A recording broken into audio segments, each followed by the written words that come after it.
The air in Ijoorn tasted of dust and desperation. It clung to the throat, thick as the incense smoke that perpetually coiled from the Mountain of Mercy Redeemed Church's open doors. Every sunrise painted the church walls gold. A promise whispered on the wind. Villagers flocked, feet bare and hearts raw, seeking salvation sold in hymns and shouted prayers. They brought offerings, yams glistening with dew, chickens squawking protest, coins polished bright with hope. They sought miracles, for barren wombs, blighted crops, debts that coiled like pythons around their necks. Adunni brought only her bowl. It wasn't empty. It held her tears, years of them.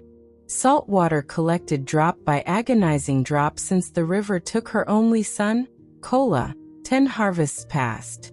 Since her husband, Tund, walked into the forest one mist-shrouded morning, seeking herbs for a pain the church elders called demonic affliction, and never returned. Since the ache in her hip, a relic of trying to pull Kola from the river's hungry current, became a constant companion, louder than any prayer. The church, Pastor Adabowale boomed from his pulpit, slick with sweat and fervor, was the only house of God. Salvation, he thundered, fist-pounding the ornate wood, is a transaction. Faith measured in sacrifice. The size of your offering determines the weight of God's mercy. His eyes, sharp as obsidian shards, scanned the congregation, settling always on the poorest, the most desperate. Bring your best, your fattest ram, your purest grain. Prove your devotion, and the windows of heaven will open. Adunni had no ram, no grain, only the relentless sorrow that was her dowry to grief. She'd tried. Oh, how she'd tried. She'd swept the church courtyard until her hands bled. She'd sung in the choir until her voice cracked. She'd knelt on the cold stone floor until her knees bruised the color of twilight. Yet, her bowl remained stubbornly dry of blessings. Her tears, it seemed, were currency too base for heaven's gatekeeper. Why do you persist, Adunni? Old Ayarisi, her neighbor whose eyes held the milky sheen of cataracts and ancient wisdom, had asked her once, voice raspy as dry leaves. They sat outside Adunni's mud brick hut, the scent of wood smoke and simmering bitterleaf soup hanging between them. You carry your heartbreak like an offering to a god who only counts coins. Adunni had traced the crack in her wooden bowl, the same one she held now approaching the church. Where else is there to go, Aya? The pastor says. He says God dwells only there.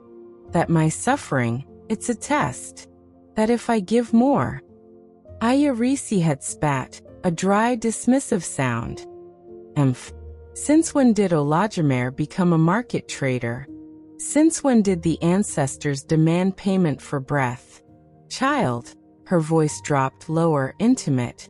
The river that took your Kola, does it cease to flow because no one throws gold into its depths? The earth that holds Tund, does it demand palm oil to keep his bones warm? True spirits, they dwell not in gold-plated cages, but in the quiet acts. In the wind that cools your brow, in the earth beneath your aching feet. She tapped Adunni's chest with a bony finger. Look here, and there. She gestured vaguely towards the ancient baobab grove beyond the village, a place thick with shadows and whispers. But the pastor's voice was louder. It promised certainty. It pointed a clear, demanding finger towards salvation. The whispers of the baobab grove were just wind, weren't they? This morning felt different. A heaviness pressed on the air, thicker than the incense. The usual chatter of pilgrims gathering outside the Mountain of Mercy was subdued, replaced by hushed murmurs. Adunni reached the wide-open doors. Inside, the cavernous space buzzed with pre-service energy. Choir robes flashed white and gold. Deacons in sharp suits arranged baskets at the altar, their brass fittings gleaming under electric lights powered by a noisy generator. a symbol of the church's modern power. The air vibrated with the thrum of the generator and the discordant tuning of instruments. Adunni's worn sandals whispered against the polished floor. She moved like a shadow along the edge of the crowd, clutching her tear bowl, heading towards the front, towards the altar where the pastor would soon hold court. She intended to place her bowl there, silently, before the service began. It was all she had. Her final, desperate plea. A deacon, Brother Femi, tall and stern-faced in his tailored suit, spotted her. His lip curled slightly as he stepped into her path, blocking her view of the altar. His perfume, cloying and expensive, clashed violently with the incense. Adunni. His voice was cool, dismissive. Not again with that thing. He gestured disdainfully at her bowl. This is the house of the Most High. The altar is for worthy offerings, sacrifices of substance. His eyes swept over her patched clothes. Bring a proper sacrifice, woman. A chicken at least. Or stay in your place. Shame, hot and familiar, flushed Adunni's cheeks. Her grip tightened on the smooth wood. The familiar ache in her hip flared. The ocean in her eyes threatened to spill over. She opened her mouth, but no sound came out. Only the silent scream of her grief. Pastor Adunni emerged from a side door, resplendent in shimmering white robes embroidered with gold thread, a heavy gold cross swinging on his chest. He saw the confrontation. A flicker of impatience crossed his smooth, well-fed face. He strode over, radiating authority. The murmuring crowd fell silent, watching. Sister Adunni, his voice boomed, magnified by the microphone pinned to his robe. It wasn't unkind, but it was the practiced kindness of a man addressing a persistent nuisance. Brother Femi speaks the truth. God appreciates tangible faith. Your tears. He glanced at her bowl with faint distaste. They are your burden. Offer them to God in private prayer. The altar demands sacrifice he can use. He gestured grandly towards the baskets filling with produce and wrapped money. Look. Faith made manifest. Adunni felt the eyes of the entire congregation on her. Whispers snaked through the pews. The weeping woman. Always with her bowl. Delusional. The weight of their judgment pressed down, heavier than the church roof. The pastor's words, meant perhaps to gently dismiss, struck like a blow. Her tears were worthless here? Her suffering, her only offering, unacceptable? She looked down at the bowl in her trembling hands. The tears inside seemed to shimmer, not with sadness, but with a sudden, strange intensity. The crack running through the wood pulsed faintly, like a dormant vein awakening. A memory flashed, Aya Risi's raspy voice. True spirits dwell in the quiet acts. Look there. Towards the grove. Her gaze lifted, past the pastor's gold cross, past the gleaming baskets, past the stained glass window depicting a stern-faced Jesus. Through the open doors of the church she saw it. The ancient Baobab grove on the hill. Bathed in the first pure light of dawn. It seemed to glow with an inner light. The wind rustling its massive, gnarled branches sounded suddenly like a sigh. A deep, ancient sigh that resonated in the hollow space beneath her ribs. In that suspended moment, Adunni didn't hear the pastor's next words. She didn't feel the stares. She felt only the worn wood of her bowl, cool and real against her skin. She felt the salt stain of her grief, not as shame, but as truth. Her deepest, rawest truth. And she felt the silent pull of the grove, a pull as undeniable as the river current that took Kola. Pastor Adunni, mistaking her silence for submission, softened his tone, laying a heavy, bejeweled hand on her shoulder.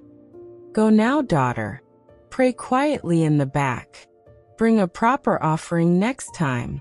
God requires. Adunni flinched, not from his touch, but from the profound wrongness of his words echoing in the sudden, sacred stillness she felt inside. She took a step back, her eyes fixed not on him, but on the distant glowing trees. The wind sighing through the grove seemed to whisper a single word directly into her soul.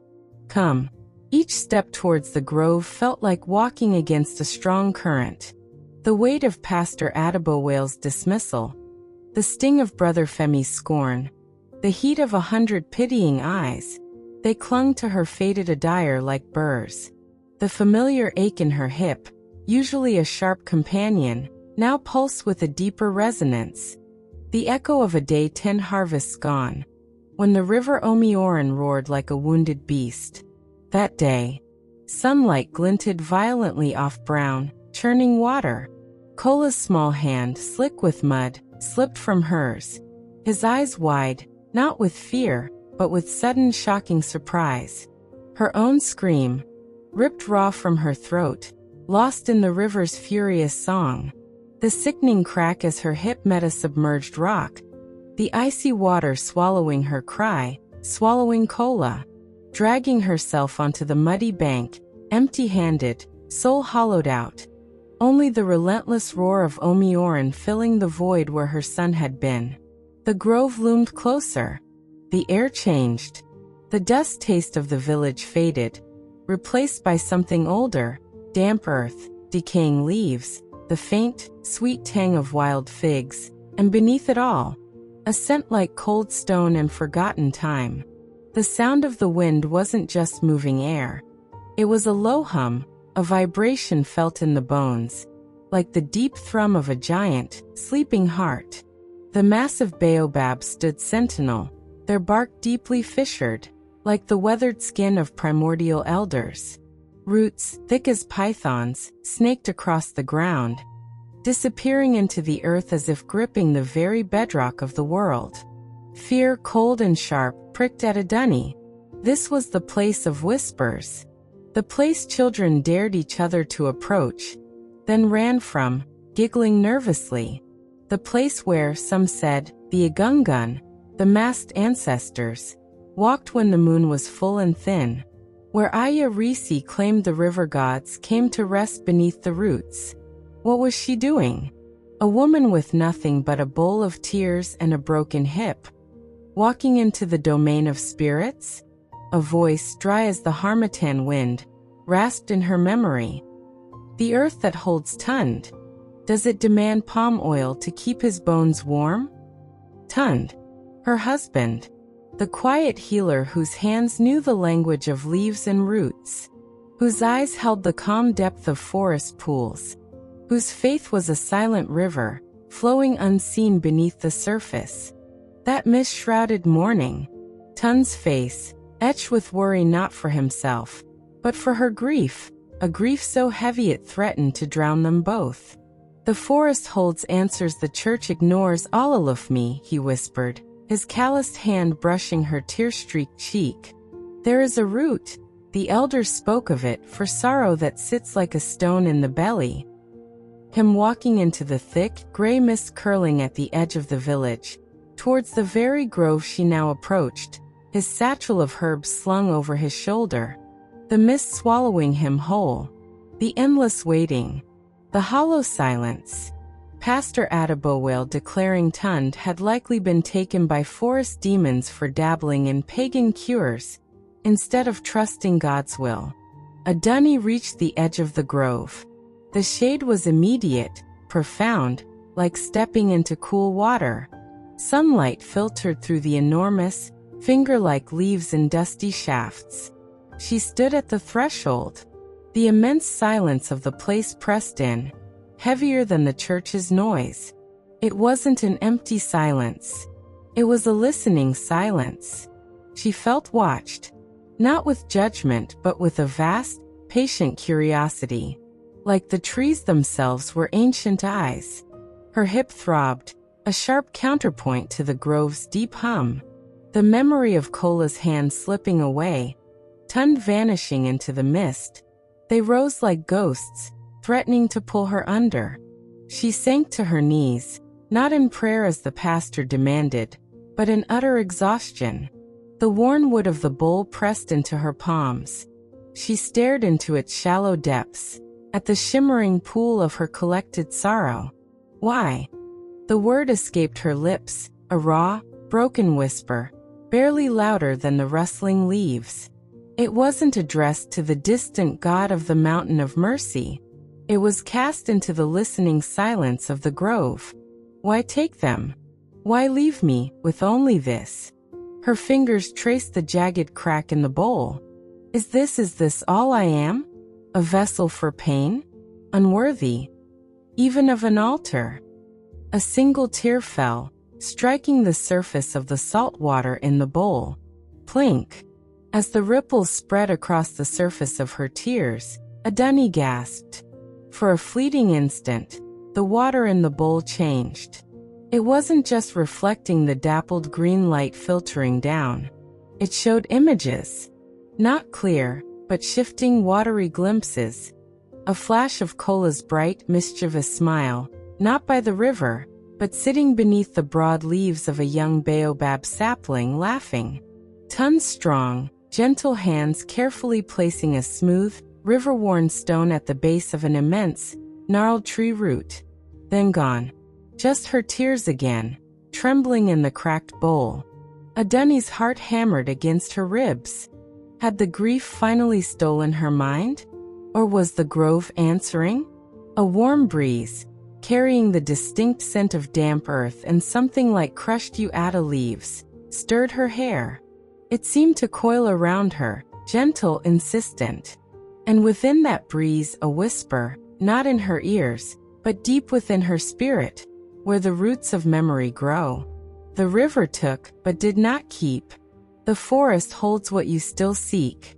Worth is not weighed in gold or grain, but in the salt of enduring pain. Speak their names, child of sorrow, not to the sky, but to the earth, today and tomorrow. Tears streamed freely now, but the ocean of grief in her eyes was churned by a whirlpool of confusion, dawning wonder, and a terrifying, fragile hope. She looked from the bowl, still holding the ghostly afterimage of her son's smile, to the deep, shadowed heart of the grove. The path between the colossal roots beckoned, dark and cool. The fear was still there, cold in her belly. But beneath it, like a seed cracking open after long drought, something else stirred. Not faith as Pastor Adunni sold it, but a raw, trembling recognition. A sense that the earth beneath her knees, the ancient trees watching, the very air humming. They knew her name. They remembered Kola. They remembered Tund. They held her tears, and did not call them worthless. Taking a shuddering breath that tasted of loam and possibility, Adunni rose. The ache in her hip was a familiar companion, but her grip on the cracked bowl was firm. She didn't look back towards the village, towards the church that demanded gold for grace. She took one step, then another, following the scent of crushed leaves and the fading echo of the spirit whisper, deeper into the embrace of the waiting trees. Deep in the belly of the baobab grove, the air hummed with the breath of ancient things. Adunni moved through the cathedral of trees, roots arching overhead like petrified serpents, sunlight filtering through leaves the size of shields in shifting patterns of emerald and gold. The scent here was rich decay and the faint, sweet perfume of unseen night-blooming flowers. Her cracked bowl felt warm, alive, against her palms. The deeper she walked, the smaller the outside world became. Pastor Adunni's booming voice, the clanging church bell, even the memory of Brother Femi's scorn, they dissolved like mist. Time flowed differently here, measured by the slow pulse of sap in thousand-year-old veins. Her hips still ached, a dull echo of the river's violence, but the crushing weight on her chest, it lessened. Not gone, but held. The grove didn't dismiss her sorrow. It cradled it, absorbing its sharp edges into its own vast, patient memory. She followed the silver thread of trickling water. It led her to a small clearing dominated by the grandest baobab of all. Its trunk was a fortress wall of gray, fissured bark, wider than 10 men. Its roots formed a natural archway, leading into a shallow, moss-carpeted depression where clear water welled up from unseen depths, forming a still, dark pool no larger than a sleeping mat. The air vibrated with a tangible presence, a quiet hum resonating in Adunni's bones. This was the heart, the listening place. Kneeling by the water's edge, the cool dampness seeping through her worn skirt, a profound stillness settled over her. The frantic questions, the desperate pleas she'd rehearsed for distant gods, died on her lips. What words could capture the ocean inside? What prayer could hold the shape of Kola's laughter, or the emptiness where Tun's warmth used to be? She looked down at the bowl in her lap, at the shimmering pool of her collected tears reflecting the dappled green light. The crack running through it seemed deeper here, a dark river on the wooden map of her pain. Remembering the fleeting visions, the spirit whisper, she lifted the bowl not towards the sky, but towards the ancient tree, towards the dark water of the pool. Her voice, when it came, was a raw scrape against the silence, no louder than the falling droplets. Kola. The name hung in the air, a fragile bird released. My bright-eyed boy, who loved climbing the young baobabs, whose laughter chased the sunbeams. A tear escaped, tracing a warm path down her cheek. Taken by Omioran, but not forgotten, never forgotten. She poured a small libation from her bowl onto the mossy earth at the base of the great tree. The salt water sank instantly, leaving a dark stain. Tund. Her voice trembled, thickened by the memory of his quiet strength, his healing hands now lost. My quiet river, who walked into the mist seeking herbs for a broken heart, who listened to the language of leaves, who never returned. Another small pour onto the earth. Where does the forest hold you, all aloof me? As the last drop of this offering touched the moss, the air shifted. The low hum deepened, coalescing. The shadows beneath the great root archway thickened, swirled, and then breathed. Not a human form, but a presence, dense and ancient as the tree itself. It manifested as shifting patterns of deeper shadow and dappled light, like sunlight seen through moving water. Within it, 2 points of soft, amber light appeared, eyes holding the patient gaze of mountains. Adunni. The name reverberated through her, not in her ears, but in the marrow of her bones, in the hollow space grief had carved. It was recognition, profound and unsettling. You bring the rains of many seasons, poured not on stone, but on roots. The spirit voice wasn't loud, but it filled the clearing. It held no judgment, only a deep, quiet observation. The amber eyes seemed to look directly at the cracked bowl still cradled in her hands. The vessel is broken, like the heart that filled it. Why hold the wounded thing? Adunni's fingers tightened reflexively around the familiar wood. It is all I have left, she whispered, the shame she'd felt at the church altar momentarily flaring.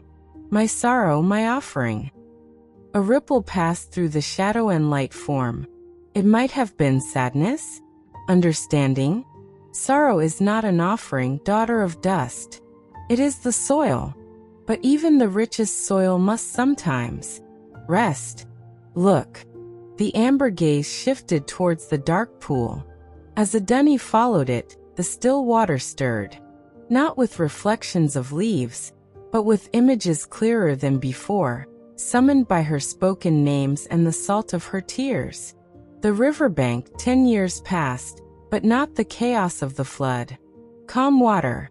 Young Kola giggling, skipping smooth, flat stones across Omioran's surface.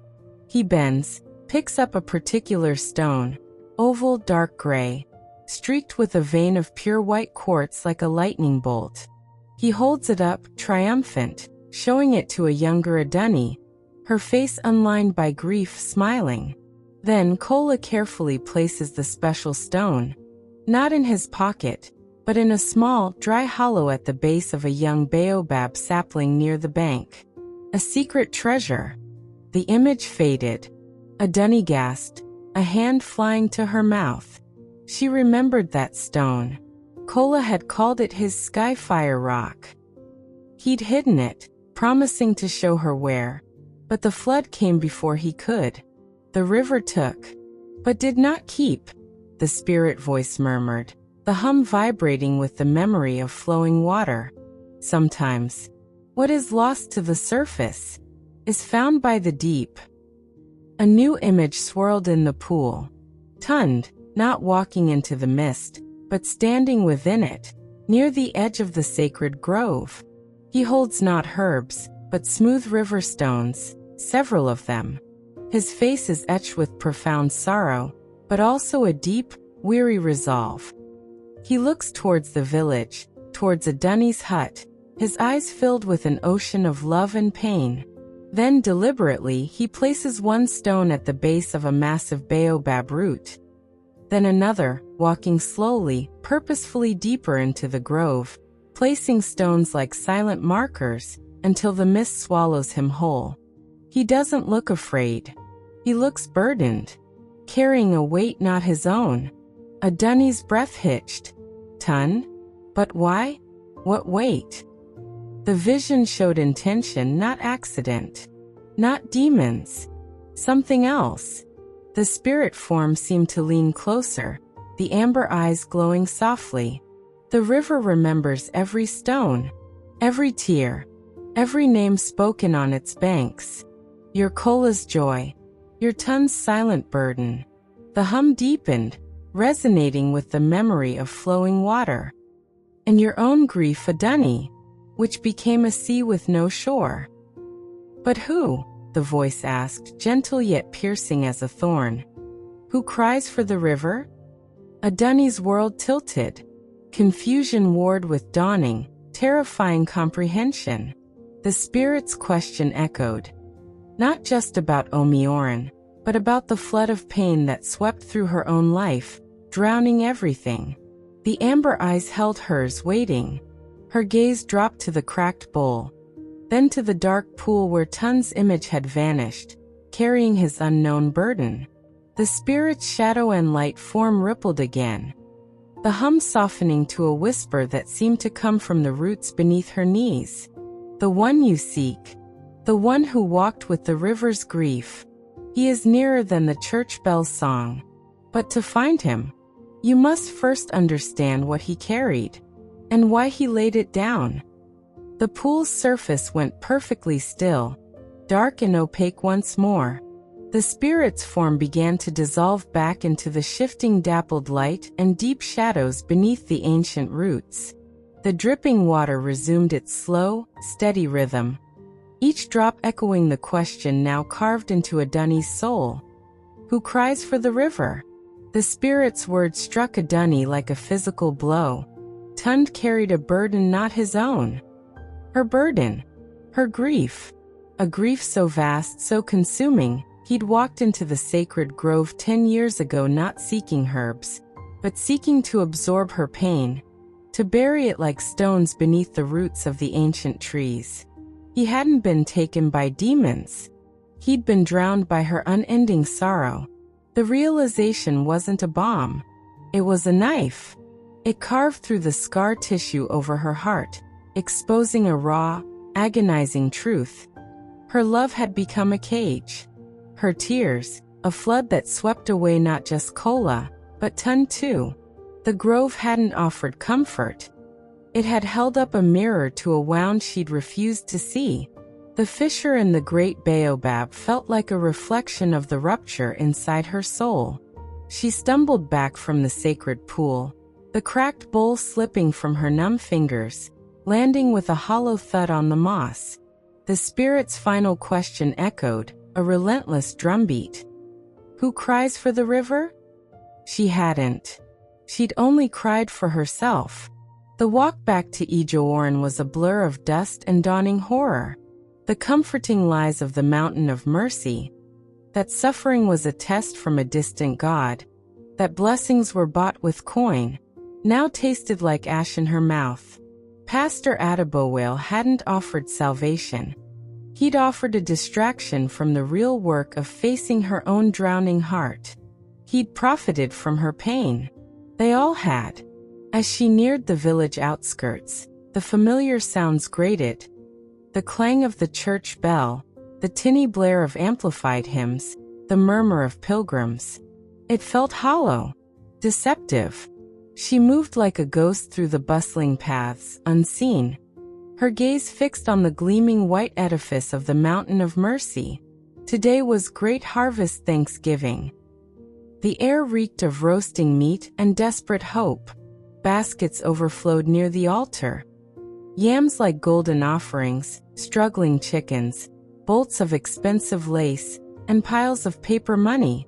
Pastor Adunni's voice, slick and triumphant, boomed from within. And the Lord demands your first your best, your most valuable possessions. Cast your nets into the deep waters of sacrifice, brethren, and watch the miracles flow. Adunni stopped near the church's side entrance, a place where deacons brought the overflow of offerings. The door was slightly ajar. Inside, in a small, cluttered storeroom lit by a single bare bulb, stood Brother Femi. But he wasn't praying. He was sorting. With swift, practiced hands, he separated the offerings.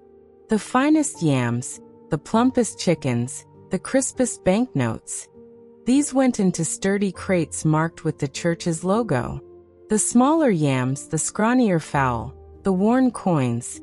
These were tossed carelessly into baskets destined for the altar display, the proof of the congregation's faith. Adunni's blood ran cold. The transaction. The lie of it. Faith measured in loot. Then Femi paused. He picked up something small that had fallen from a poorly tied bundle of herbs. A smooth dark gray river stone, streaked with a vein of pure white quartz, like frozen lightning.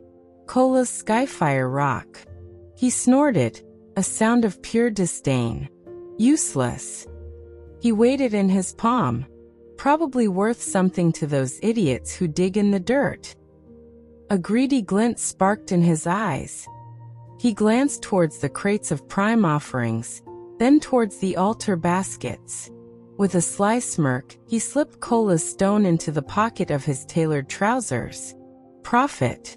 Cold fury, sharper than any river tooth, crystallized in Adunni's chest. The ocean of grief boiled. The spirit's question thundered.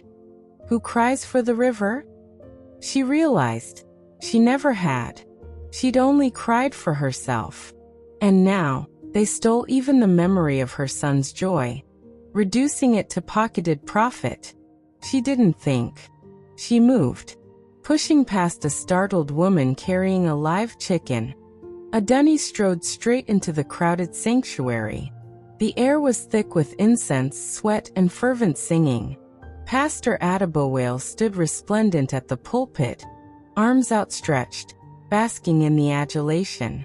Adunni walked down the central aisle, her limp pronounced, her patched attire a stark contrast to the fine fabrics around her. Murmurs rippled through the congregation. The weeping woman. Has she brought an offering? She stopped directly before the altar, ignoring the pastor's surprised frown, ignoring Brother Femi's sudden, nervous presence at the edge of the dais. She held up her empty, cracked wooden bowl. Pastor, her voice raw but clear, cut through the hymn. You demand our best, our most valuable possessions for God. A hush fell uneasy. Pastor Adunni recovered, smiling benevolently. Sister Adunni, you return. Do you bring a worthy sacrifice at last? God rejoices in. My most valuable possession, Adunni interrupted, her gaze locking not on him, but on Femi, whose hand instinctively touched his pocket, was my son's laughter. She pointed a trembling finger, not at the sky, but at Femi. And he has stolen the stone that held its echo. Gasps erupted. Femi paled. Lies. She's mad. Demon-touched from that pagan grove. Pastor Adunni's smile froze. Sister, control yourself. This is the house of. The house of what? Adunni's voice rose, trembling with the force of the river's truth. Of sorting crates? Of pocketing the useless treasures of the broken-hearted while you preach about their lack of faith. She turned to the stunned congregation, her eyes blazing. He took my son's stone. A stone placed by a child's joy. Is that the sacrifice you value? Chaos erupted. Accusations flew. Femi, cornered, panicked. He yanked the stone from his pocket, holding it up like a talisman. See? It's nothing. A worthless rock. She blasphemes. As his fingers clenched around Kola's skyfire stone, something happened. A low, subsonic rumble began, shaking the floor. The church lights flickered violently. The stone in Femi's hand didn't glow. It sang. A low, dissonant hum, vibrating at a frequency that made teeth ache. It resonated with the deep memory of churning water, of Kola's lost laughter, of Adunni's endless tears. Femi cried out, trying to drop it, but his hand seemed frozen, locked around the singing stone. His eyes widened in terror, not at Adunni, but at something within the stone. The river. Femi gasped, his voice suddenly thick, guttural, like stones grinding underwater. It remembers everything. His body began to tremble uncontrollably. The boy laughing. The weight. Tund carried. Her grief. It flooded him. Femi's eyes rolled back, showing only white. His mouth opened impossibly wide. Not to scream, but to speak with a voice that wasn't his. A roaring, churning cacophony of water and memory and ancestral rage. Who cries for the river? The voice that erupted from Femi was the voice of Omioran itself. A torrential roar that shattered the remaining stained glass windows. Who sees the stones it leaves behind? The pain it carries? The names drowned in its depths? You build your altars on stolen tears and forgotten stones. You weigh faith in gold while the river's grief goes unheard. The force of the voice threw people back. Femi's body contorted, rigid, a conduit for the river's furious lament. The stolen stone pulsed with dark light in his locked hand. Adunni stood before the chaos, her cracked bowl raised not in offering, but in witness. She saw not a demon, but the river's grief, finally given voice. The grief she never acknowledged, the grief that drowned her family. Pastor Adunni stumbled back from the pulpit, his golden cross swinging wildly, his face a mask of primal fear.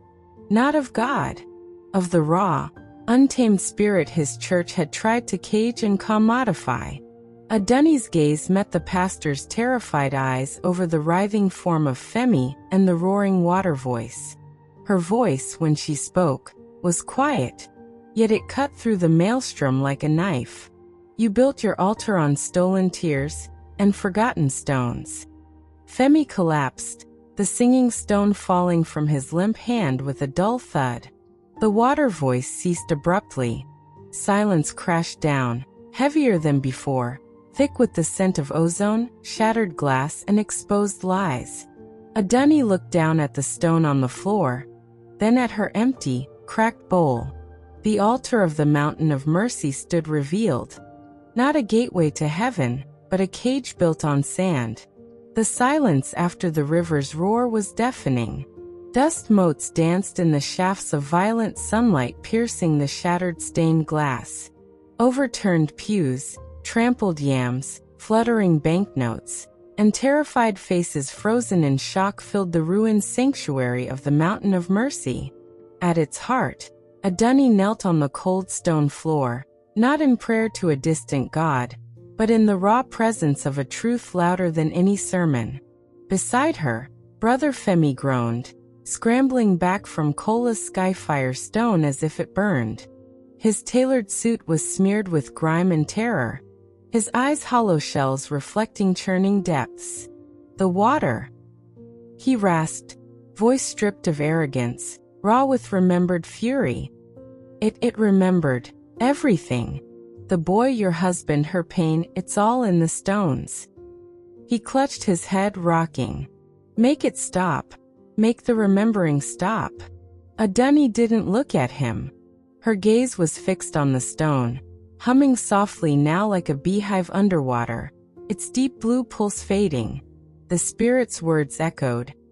Who cries for the river? The forest holds what you still seek. Tund hadn't abandoned her. He'd walked into the mist carrying her grief, stone by heavy stone, trying to bury her drowning sorrow beneath the roots of the ancient ones, sacrificing himself to its impossible weight. The revelation wasn't freedom, but a wound laid bare, demanding a different kind of tending, acknowledgement, not just tears for herself. Slowly, deliberately, Adunni reached out. Not to strike Femi, not to reclaim the stone with possessiveness, but to touch its smooth, cool surface. As her fingers brushed the white quartz vein, Kola's skyfire, the soft hum deepened, vibrating through her bones. Not anger now, but a profound ancient sadness. The sadness of the river that took life, the sadness of the stones that witnessed it, the sadness of a husband who carried too much, the sadness of a woman who wept an ocean but never saw the shore. A single tear, hot and unexpected, welled in her eye. Not the bitter salt of her old grief, but something new, a tear of recognition. Recognition of the river's own burden. Recognition of Tund's impossible love. Recognition of her own part in the flood. The tear fell. Plink. It landed not on the stone, but onto the cold church floor beside it. A ripple spread outwards from where the tear fell, visible not on water, but on the stone itself. It flowed towards the broken altar, towards the scattered, trampled offerings. Where it touched, the frantic energy of fear and chaos seemed to still. The air grew watchful, quiet. Even the dust motes paused in their dance. Adunni rose. The ache in her hip was a familiar drumbeat, but her posture was different. Not bowed by shame, but rooted, like the baobab facing the storm. She picked up her cracked bowl. She looked at the skyfire stone. Then, she looked past the shattered walls of the church, towards the sacred grove shimmering on the hill in the afternoon sun. She knew what she had to do. Not for miracles. Not for absolution. For remembrance. For release. She bent and picked up Kola's stone. Its hum quieted in her palm, a sleeping ember. Without a word to the stunned, silent crowd, without a glance at Pastor Adibowale cowering behind the splintered pulpit, his golden cross askew, his face the color of spoiled milk, Adunni turned and walked out of the broken mountain of mercy. Her limp was pronounced, but her steps were purposeful, carrying the weight of a different kind of offering. She walked back towards the grove. The villagers watched her go, a silent, ragged procession forming at a distance behind her, not in faith, but in stunned curiosity, drawn by the raw power of what had shattered their certainty.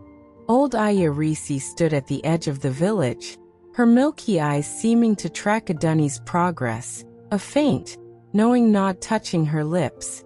The grove welcomed her back. The air hummed its deep, ancient song.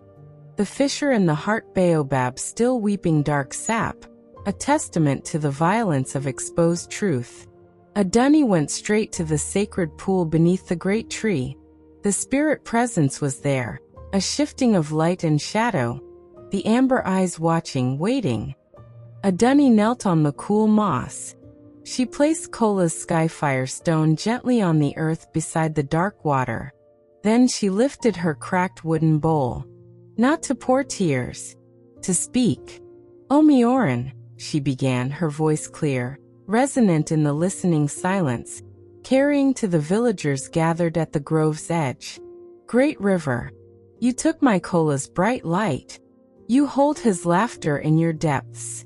You carry the weight of all the names, all the tears, all the stones cast upon your banks. She took a shuddering breath, the new kind of tear spilling over. I see you now. Not just the taker, but the holder, the rememberer. Forgive my blindness. Forgive my river of sorrow that drowned others. She touched the jagged crack in her bowl. This broken vessel, it held only my pain. But pain, she looked up, meeting the spirit's amber gaze, is also the soil. She reached into the pocket of her worn skirt. Not for money, not for gold. She pulled out a small, smooth, ordinary river stone she'd picked up on her walk back. Gray. Unremarkable. This, she whispered, placing it beside Kola's skyfire stone at the water's edge, is for the river's grief, for the burden you carry. She placed another stone, then another, gathered from the path. Simple stones. Honest stones. This is for Tund, who carried my pain into the silence. Stone after stone, creating a small, humble cairn beside the dark pool. This is for Kola, whose joy was a light you couldn't help but reflect. Finally, she placed her cracked wooden bowl, empty now, beside the cairn. And this is for the soil, for what grows after the flood. As she placed the last stone, a shaft of pure, late afternoon sunlight broke through the canopy, illuminating the cairn and the cracked bowl. The dark sap weeping from the fissure in the great baobab slowed, then stopped. The fissure itself didn't heal, but it seemed settled, accepted. The amber eyes in the spirit form glowed with a soft, warm light. The deep hum of the grove shifted. The dissonant wound smoothed into a complex, harmonious resonance. The wind sighed through the leaves, carrying the scent of damp earth and wild mint. And from the dark pool, a single, perfect white water lily emerged, unfolding its pristine petals to the sun. Adunni felt it then. Not the sudden absence of pain. Her hip still ached. The memory of Kola's hand was still sharp, the shape of Tund's absence still hollow.